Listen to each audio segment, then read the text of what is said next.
नहीं था कि अहमदाबाद सूरत से दिल्ली तक सुपर बुलेट ट्रेन भी साथ साथ आ रही है, लेकिन आ गई। और अब ये क्रोनोलॉजी इसलिए समझनी जरूरी है कि नियत क्या थी सरकार की। स्पष्ट रूप से जब राहुल गांधी जी ने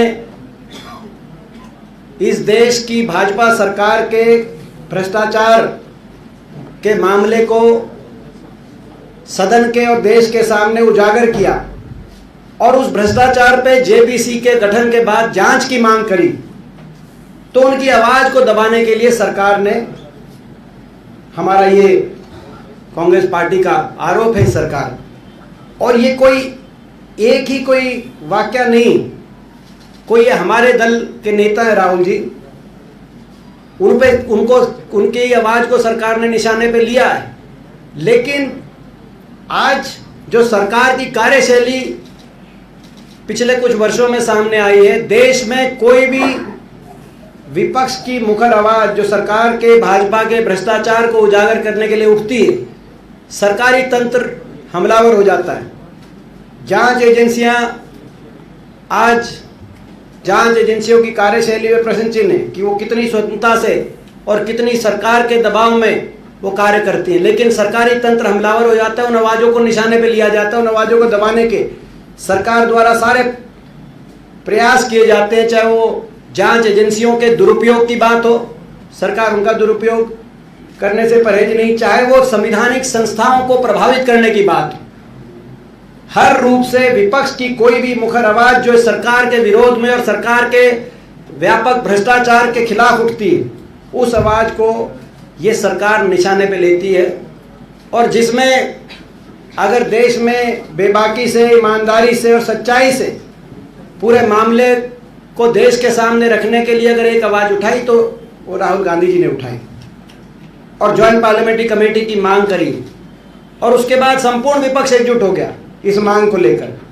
हम देश के तमाम विपक्षी पार्टियों का भी धन्यवाद करते हैं, और हम इस कदम को प्रजातंत्र बचाने के लिए, इस देश में भाजपा के भ्रष्टाचार से लड़ाई लड़ने के लिए हम इस कदम को स्वागत योग्य सभी पार्टियों का मानते हैं कि ज्वाइंट पार्लियामेंट्री कमेटी की जो मांग है उसके लिए सारी पार्टियां एक आई। हम आपके माध्यम से पूछना चाहते हैं कि अगर इतना भ्रष्टाचार हिडनबर्ग रिपोर्ट में जो खुल के देश के सामने जो मामले आए, आपने देखा लाखों करोड़ रुपए निवेशकों किस रूप से डूबे, एलआईसी, एसबीआई के हजारों करोड़ रुपए किस रूप से अदानी ग्रुप के अंदर इन्वेस्ट किए गए देश के सामने। तो जब इस तरह के सारा मामला जब देश के सामने आए, प्रश्न चिन्ह उठे, सवाल उठे, तो क्या विपक्ष का राष्ट्र हित में, किसी निजी हित में नहीं मगर राष्ट्र हित में, क्या विपक्ष जांच की मांग भी नहीं कर सकता? क्या इस देश में इस प्रकार के व्यापक घोटालों की जब खबरें आए तो क्या एक निष्पक्ष जांच की मांग करना भी देश हित में नहीं है? क्या ये भी एक अपराध हो गया है देश में? इसमें कुछ प्रश्न हैं। अब मैं उन प्रश्नों पे आता हूं जो ये मामला उठाया। राहुल जी ने जो प्रश्न उठाए, उन्होंने 2 सवाल पूछे सदन के अंदर, और ये हमारी प्रेस की जो स्टेटमेंट आएगी उसमें आपको मिलेगा। पहला, उन्होंने एक सवाल पूछा कि ये जो शेल कंपनियां हैं, इसमें 20,000 करोड़ यानी कि $3 बिलियन ये कहां से आए और ये किसके हैं? प्रश्न चिन्ह। क्या इसमें, क्या जो एक रिपोर्ट आई है कि इसमें चीनी नागरिक भी कोई शामिल है कि नहीं है? प्रश्न चिन्ह। क्या इसकी जांच होनी चाहिए कि नहीं चाहिए? डिफेंस के क्या कॉन्ट्रैक्ट बिना किसी तजुर्बे के इस रूप से जो दिए गए, वो क्या सही दिए गए? प्रश्न चिन्ह। क्या उसकी जांच होनी चाहिए कि नहीं होनी चाहिए? क्या जांच की मांग करना राष्ट्र हित में नहीं है? और अगर देश का विपक्षी जांच की मांग नहीं करेगा इस मामले में, तो कौन निष्पक्ष जांच की मांग करेगा? उसके बाद पूछा कि मोदी सरकार का और इस उद्योगपति समूह का क्या रिश्ता है? तमाम प्रदेश सरकारों द्वारा विभिन्न रियायतें इस समूह को दी गई, भाजपा सरकारों द्वारा, केंद्र की सरकार द्वारा विभिन्न नीतियों के माध्यम से रियायतें इस विशेष उद्योगपति समूह को दी गई और दी जा रही हैं, जिनके बारे में राहुल गांधी जी ने कई उदाहरण सदन में दिए। रक्षा उद्योग से लेकर हवाई अड्डों तक, श्रीलंका, बांग्लादेश में दिए गए बयानों से लेकर ऑस्ट्रेलिया में जहां स्टेट बैंक ऑफ इंडिया प्रधानमंत्री जी और स्टेट बैंक ऑफ इंडिया के चेयरमैन और इस समूह के जो अध्यक्ष हैं उनको उनकी बैठक को लेकर, और वहाँ पर ऑस्ट्रेलिया के अंदर एक प्रोजेक्ट, कोल माइन के प्रोजेक्ट को लेकर $1 बिलियन का ऋण स्टेट बैंक ऑफ इंडिया द्वारा स्वीकृत करने को लेकर ये जो प्रश्न चिन्ह सारे हैं कि भाई ये क्या, किस पॉलिसी के तहत, और ये क्या भारत देश के लोगों का पैसा था, क्या इस पे निष्पक्ष जांच होनी चाहिए कि नहीं होनी चाहिए, और क्या जांच की मांग करना, बार बार मैं वो कहना चाहता हूँ, क्या जांच की मांग करना राष्ट्रहित में है कि नहीं है। और जो विपक्ष में कोई नेता अगर यदि जांच की मांग करे तो क्या सरकार उसको, उसकी आवाज़ को दबाने के लिए तंत्र का इस प्रकार से दुरुपयोग करे? क्या ये ठीक है? इसी प्रकार से ये दो प्रश्न उन्होंने मुख्य रूप से उठाए, बाकी तो बहुत से प्रश्न हैं, मगर एक मैं अंतिम बात करते हुए अपनी जो हमारा को जो कहना है वो हम, बाकी जो प्रश्न आपके होंगे, अंतिम भाजपा की मैं बात कहूँगा, राजनीतिक बात। भारतीय जनता पार्टी ने जिस दिन से ये बात उठाई है, कांग्रेस पार्टी ने, राहुल गांधी जी ने और देश के तमाम विपक्षी दलों ने एक साथ एकजुटता से ज्वाइंट पार्लियामेंट्री कमेटी जेपीसी की मांग की है, इस पे पूरा इन्वेस्टिगेट करने के लिए, उसी दिन से भाजपा ने निशाने पे लिया है। लेकिन भाजपा को ये नहीं समझ में आ रहा कि राहुल जी को और कांग्रेस पार्टी को निशाने पे लेने के लिए किस फार्मूले से निशाने पे लिया जाए, वो खुद ही कंफ्यूज। पहले उनको निशाने पे लिया कि राहुल जी माफ़ी मांगे, विदेश में क्या है कि भाई विदेशी ताकतों का हस्तक्षेप हो हिंदुस्तान में। राहुल जी ने जबकि बड़े स्पष्ट रूप से कहा कि ये हमारे अंदरूनी मामले और हम अंदरूनी लड़ाई हमारी पार्टी लड़ने में सक्षम है, और हम लोग अंदरूनी हम लड़ाई लड़ने में हमारा देश सक्षम है। तो ये उन्होंने वहाँ पे स्पष्ट रूप से कहा, कहीं प्रश्न ही नहीं। लेकिन पहले उन्होंने वो हमलावर हो गए कि राहुल जी विदेशी धरती पे कुछ कहा है, उसको लेकर फिर उन्होंने कहा कि ओबीसी का मुद्दा है। बीजेपी खुद ही कंफ्यूज है, वो केवल आवाज़ दबाने के लिए तरह तरह के, आप समझ सकते हैं कि ये भी इनकी नीयत का पर्दाफाश होता है भाजपा की, कि केवल वो आवाज़ दबाना चाहती है, कोई एक मुद्दे पे नहीं टिके वो, फिर दूसरा मुद्दा उठा लेगी तो ओबीसी के खिलाफ बोल रहे हैं, जबकि सब जानते हैं उनका भाव कोई ओबीसी के या किसी वर्ग विशेष के बारे में कोई टिप्पणी करने का ना था ना हो सकता। वो केवल और केवल भाजपा के भ्रष्टाचार को उजागर करने का उनका भाव था। देश समझता है, देश हर बात को, हर वाक्य को और हर व्यक्ति की भाव को, भाषा को समझता है, मगर उन्होंने कहा कि ओबीसी का मुद्दा है।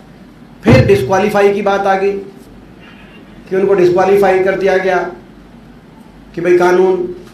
तो ये मैं समझता हूँ कि ये भाजपा की नीयत को, बीजेपी की नीयत को, जो उन्होंने एकदम से राहुल जी को निशाने पे और राहुल जी पर भाजपा राजनीतिक प्रहार, मगर प्रहार करते करते उनको ये नहीं समझ में आ रहा कि प्रहार क्या, किस स्ट्रेटजी के साथ, किस फॉर्मूले के साथ करें।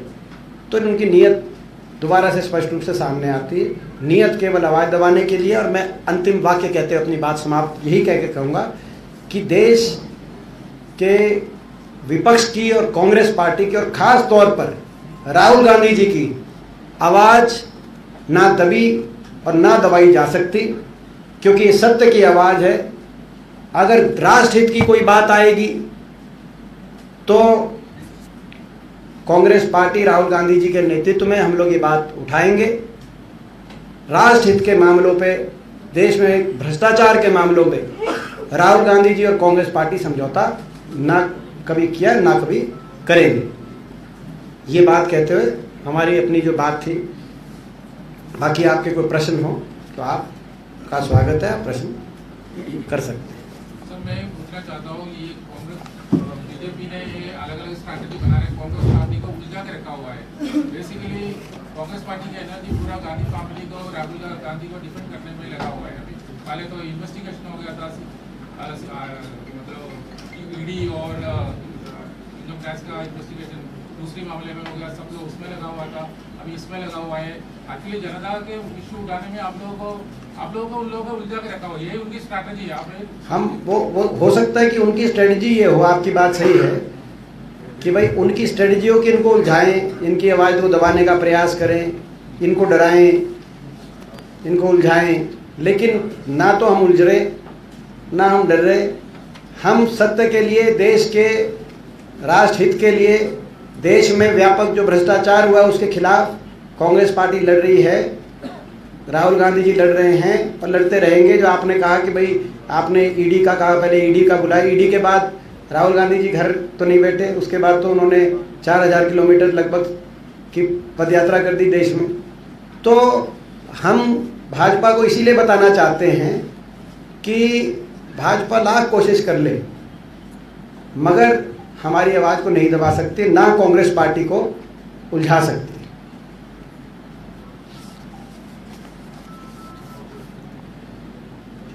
और किसी को कुछ कोई प्रश्न? आप लोग सहमत हैं हमारी सब बातों से?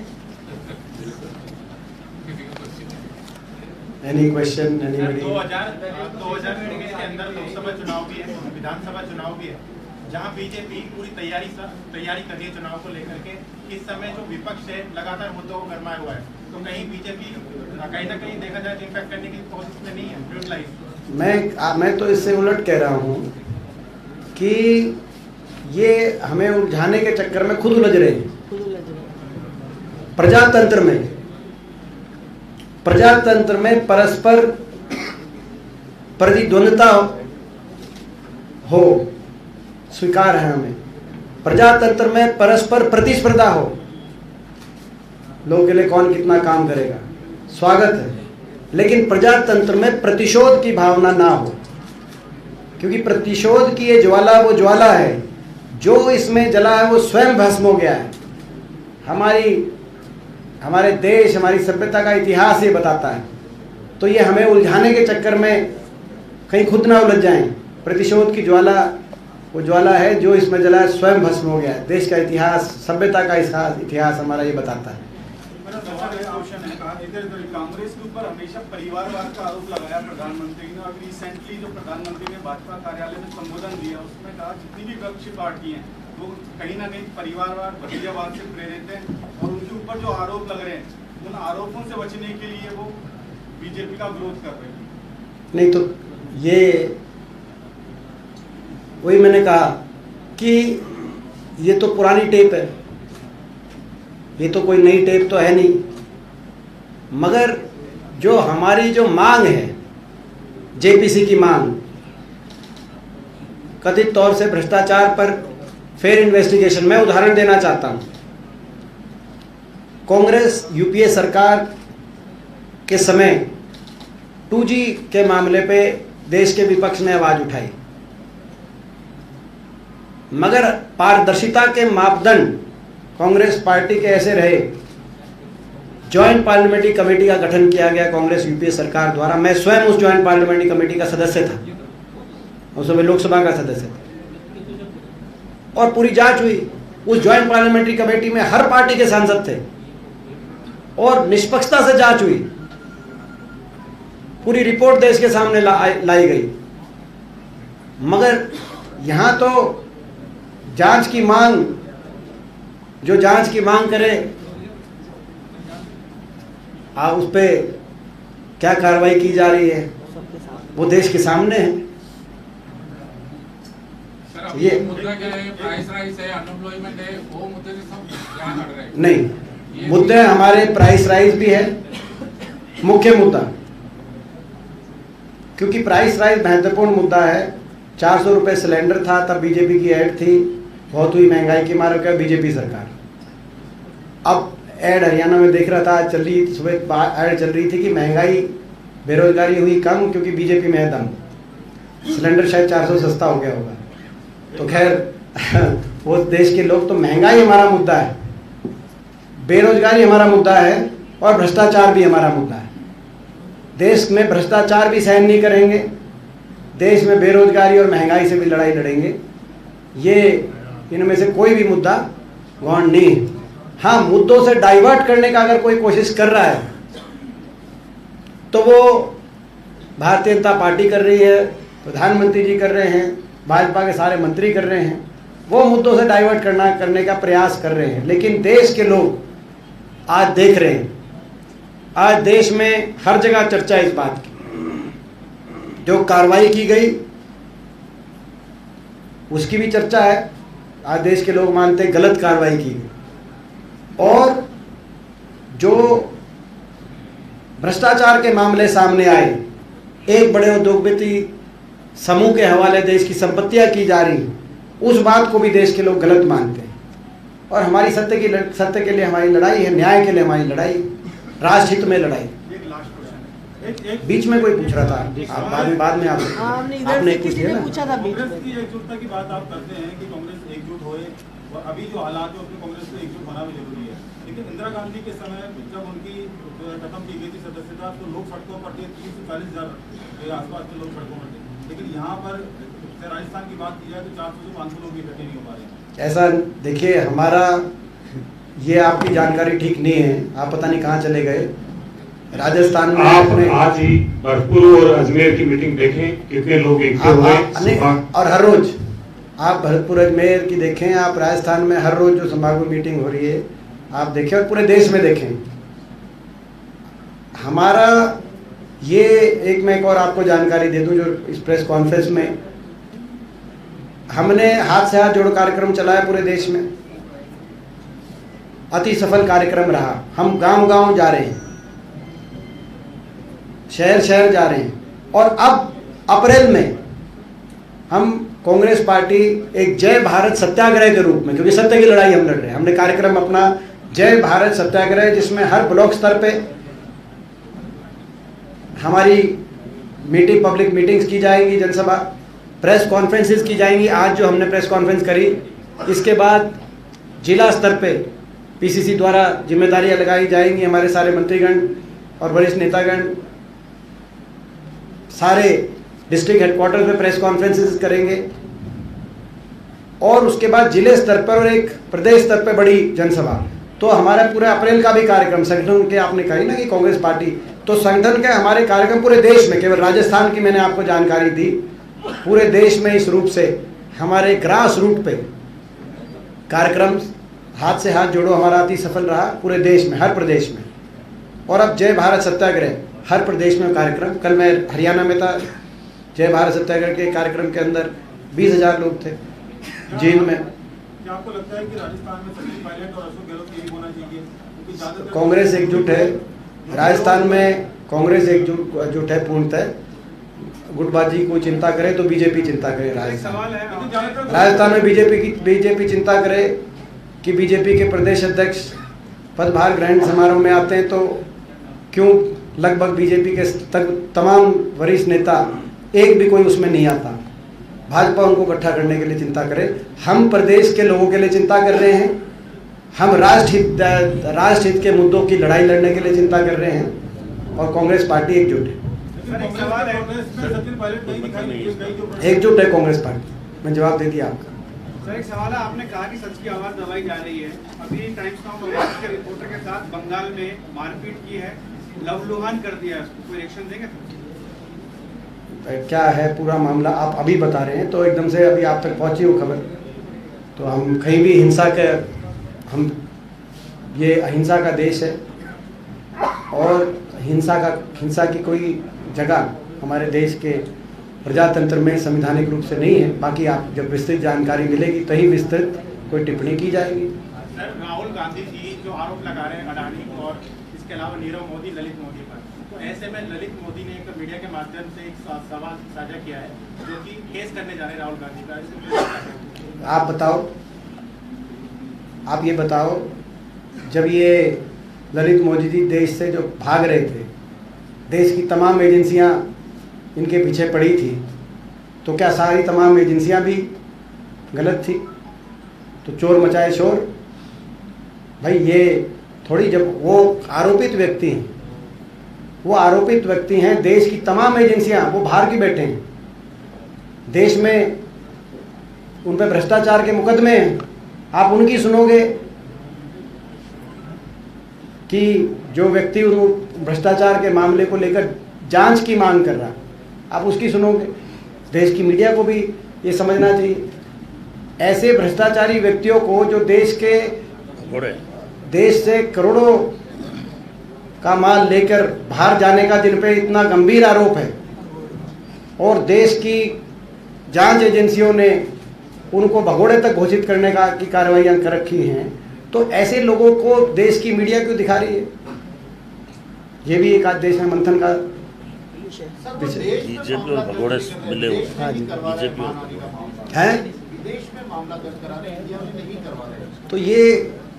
तो ये क्या, मैनेजमेंट दिया हो। अब ये इतना कोई, आप अब इस बारे में हम क्या जवाब दें? देश की सरकार, जो सरकार कहती थी इनको वापस ले आएंगे, जो सरकार अभी मेहुल चौकसी पे आपने देखा जो इंटरपोल का नोटिस था वो विड्रॉ हो गया, ये तो देश की सरकार इन बातों पे जवाब दे। वो बाहर बैठकर, ललित मोदी बाहर बैठकर इस रूप से स्टेटमेंट्स दे रहे हैं जैसे कि वो सरकार के एजेंट हो। सरकार स्पष्ट करे कि ये उनके एजेंट के रूप में कह रहे हैं, क्योंकि वो तो राहुल जी के खिलाफ बोल रहे हैं, देश की सरकार के खिलाफ नहीं बोल रहे। ऐसे आरोपी व्यक्ति जब सरकार के पक्ष में बाहर से जाकर इस तरह के बयान दे, तो ये क्या संकेत है देश में? देश की सरकार इस पर स्पष्टीकरण देना चाहिए, देश सरकार। राहुल गांधी के कन्विक्शन के ऊपर लीगल रेमेडी करने में इतना डिले क्यों कर रहे हैं? क्या वो हमारे संवैधानिक अधिकार है, हम जल्द ही उसको अवेल करेंगे। हमारी पेटिशन रेडी हो रही है और हम जल्दी जो है, जो हमारा संवैधानिक जो अधिकार है उसको हम, वो लड़ाई, कानूनी चैनल से हम लड़ेंगे। और जो राजनीतिक हमारी लड़ाई है, आज हमने आपको राजनीतिक विषयों पे बुलाया है, वो आपको हम जानकारी हमारे जो है लीगल टीम है उससे अलग से दिलवाएंगे, लेकिन वो आज हमें राजनीतिक विषय पे बुलाया है, क्योंकि हमारी राजनीतिक लड़ाई, कोई हमारी राजनीतिक लड़ाई की इन बातों से हम नहीं डरते। मेंबरशिप जाना, घर छीनना, कभी राहुल जी ने किसी पद के लालसा के लिए इस परिवार ने राजनीति नहीं की, ना कांग्रेस पार्टी। आज हमारी लड़ाई जो है वो इस भाजपा के भ्रष्टाचार के खिलाफ है। ये जो हिडनबर्ग रिपोर्ट में इतने बड़े उद्योगपति घराने समूह को की सारी बातें सामने आ गई, फिर भी देश की सरकार मौन है, पूरा देश का विपक्ष एकजुट हो गया है। आज हमारी वो लड़ाई है, उस लड़ाई के लिए हम आगे बढ़ेंगे। आम आदमी छोटा सा लोन लेता है, उसको 2 मिनट के अंदर बिल्कुल अंदर डाल दिया जाता है। होते हैं उनको करोड़ों रुपए का कर्जा जो जनता का होता है उसको लेकर वो फरार भी हो जाता है। हाँ, उसके लिए फरार भी हो जाता है। सुनो, वो फरार भी हो जाता है। सही कहा। आम आदमी, आम किसान लोन लेता है, डिफॉल्ट हो जाए तो बैंक वाले उसको नेम एंड शेम करते हैं, उसका ना हर तरीके से उस पर कार्रवाई की जाती है। और ऐसे भी लोग हैं जो हजारों करोड़ की संपत्ति लेके विदेशों में भागने के आरोपी व्यक्ति, जो बाहर, आपने जैसे कहा कि वो बाहर इतना लोन कैसे मिल जाता है, फिर वो विदेशों में कैसे भाग जाते हैं, प्रश्न चिन्ह है। और मेरा अगला प्रश्न चिन्ह ये भी है कि वो विदेशों में जाके फिर वो कांग्रेस पार्टी और राहुल जी के खिलाफ कैसे बोल लेते हैं, ऐसे इंटरव्यू कैसे आ जाते हैं, कौन से चैनल वहाँ पहुँच जाते हैं, कौन फैसिलिटेट कराता है और उनको प्राइम टाइम पे कैसे क्यों दिखाया जाता है, ये सारे प्रश्न चिन्ह हैं। और ये हम इन्हीं प्रश्न चिन्हों को लेकर हम लड़ाई लड़ रहे हैं। बहुत बहुत आभार। आपके लिए चाय की व्यवस्था की गई है। एक आखिरी ग्रीन बुशर्ट वाले का पहला तक गलत हो गया था, ये थोड़ा सा दूसरा ठीक करेगा। पहले ऐसा गलत सवाल आ गया था। हाँ बता भैया। कर्नाटक में विधानसभा चुनाव है सर, तो ऐसे में बीजेपी लगातार कमर कस रही है, तो क्या कहेंगे सर? सर्वे के आधार पर देखा जाए तो कांग्रेस पार्टी को बहुमत दिखाई दे रहा है, तो जहाँ तक कांग्रेस की बात की जाए तो ओपिनियन पोल में विश्वास नहीं करती, हालांकि अभी ओपिनियन पोल नहीं आया है, तो इसको लेकर क्या कहेंगे? क्योंकि ओपिनियन आ गया है। कर्नाटक के अंदर लिंगायत समुदाय, 2-3 समुदाय जो प्रभाव पड़ता है, पूर्व समुदाय, लिंगायत समुदाय, एक समुदाय और है, तो बताया जा रहा है कि वहाँ पर जो कुछ समुदाय है जो नाराजगी है बीजेपी को कामकाज को लेकर के, जो कि उनका ये लंबा हो गया, मैं बता देता हूँ आप। देखो ऐसा है कि ये कमर बीजेपी ने कसी है, हम मानते हैं, मगर उससे ज़्यादा कमर कर्नाटक के लोगों ने कसी है। और ये जो समुदाय जो हैं वहाँ पर सारे धर्म जाति, ये राजनीति भाजपा की है। कांग्रेस इन बातों से ऊपर उठ के राजनीति करती है। वहाँ कर्नाटक में कांग्रेस पार्टी जीतने की तरफ बढ़ रही है, क्योंकि लोगों ने कमर कस ली भाजपा के खिलाफ, और कांग्रेस पार्टी की तरफ लोग उम्मीद और आशा भरी नजर से देख रहे हैं। सारे होंगे, कोई एक मुद्दा थोड़ी होता कहीं, सारे होंगे।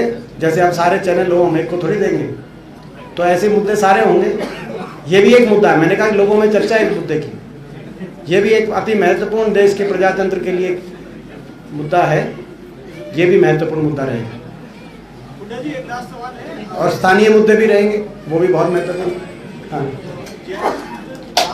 बीजेपी ने दिल्ली में स्टेटमेंट जारी किया कि जयप्रकाश में आरोपी जो कोर्ट ने रिहा किए हैं, उसने कहा कि जब भी चुनाव आता है राजस्थान में, आज प्रेस वार्ता सिर्फ डेमोक्रेसी डिस्क्वालीफाई। हाँ। और आप लगातार आते हैं, कई बार प्रेस वार्ता की, आप जानते हैं कि इस साइड में कुछ मित्र बैठते हैं। हाँ। वो आज सब पीछे बैठे हैं और आपके स्टेटमेंट से सच से वो सहमत है, हाँ। इसलिए आपसे कोई प्रश्न नहीं पूछ रहे हैं। कितनी अच्छी बात है, वो सब पीछे बैठे हैं। राइट साइड का जो विंग है, आप एक बार प्रेस वार्ता करते हैं और देखा होगा, लेकिन आप उनके साथ में चाय जरूर कीजिए, ताकि वो और भी बातें कहेंगे। और ये तो सदैव पूछते रहते हैं, चाहे कोई भी प्रेस वार्ता हो। आपका सभी का बहुत बहुत आभार, धन्यवाद। चाय और नाश्ता लेके जाएं, बूढ़ा साहब यही है, आपके साथ बैठेंगे थोड़ी देर के लिए, 5 मिनट के लिए। Thank you.